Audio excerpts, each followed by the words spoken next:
Anza $11 atongwashipa kumutongo wake.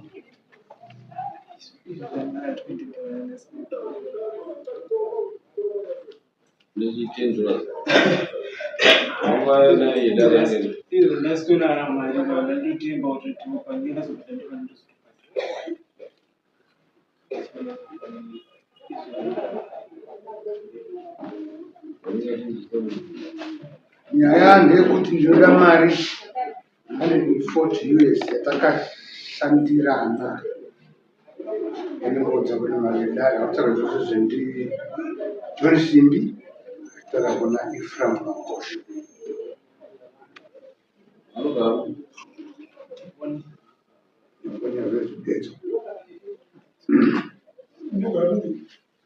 Livonia village Dedzo.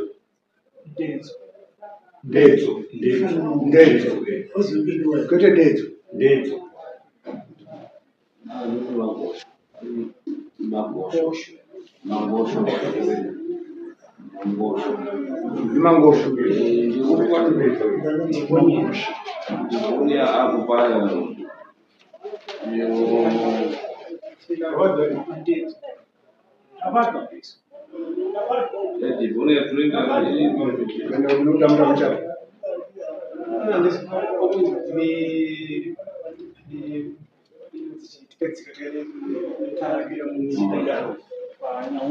Ita anyore so zata hari mutum basire kutawai kumwa maita ni makosa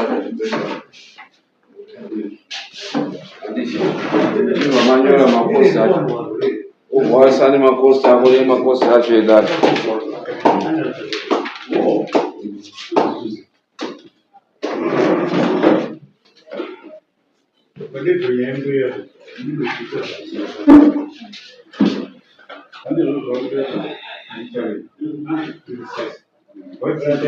Tauranya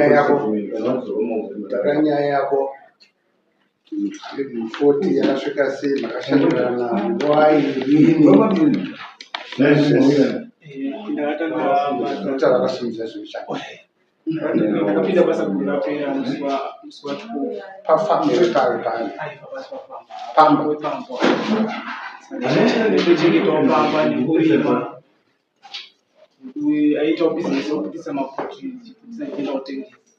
basa kurapera munani 12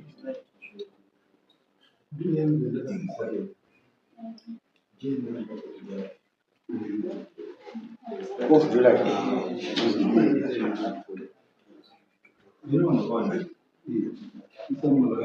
2023 Vapori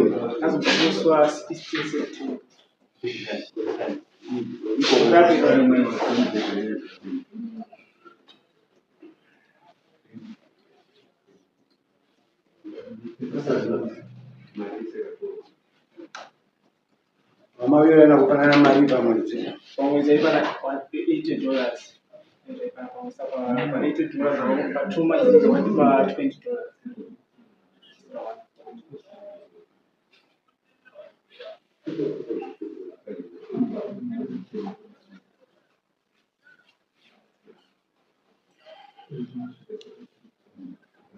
Oh, hey. Murikurekoda nyaya Saka July na August. July na August ndio kutuma zakashara.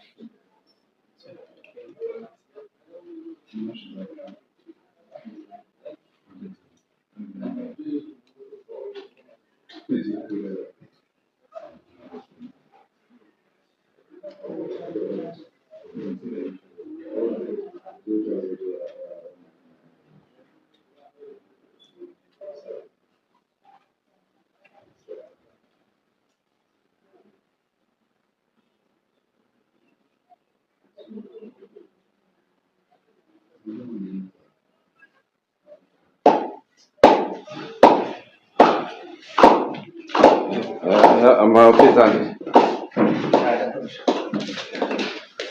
Saka kune macost ako kunze kwe 140 euro kudai iyoyo macost ako akamira sei? pandakatanga kuengineersesa ndakabhadhara kuti Unobhadhara mari 45 pamwe chete semakosi ako imari pamupiti neiyo itawa 185 muzobvisa iyo yanhasi vatanga mari $20 185 bhadhara 140 140 140 yega makosi ngeyega alright makosti 45 45 plus 20 yawaasi plus 20 yekundosevha futi saka patiri kutaura zvekuti aisa 30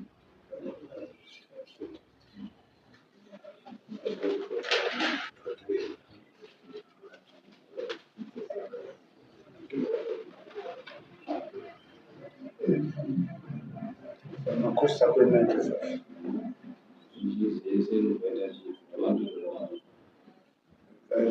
230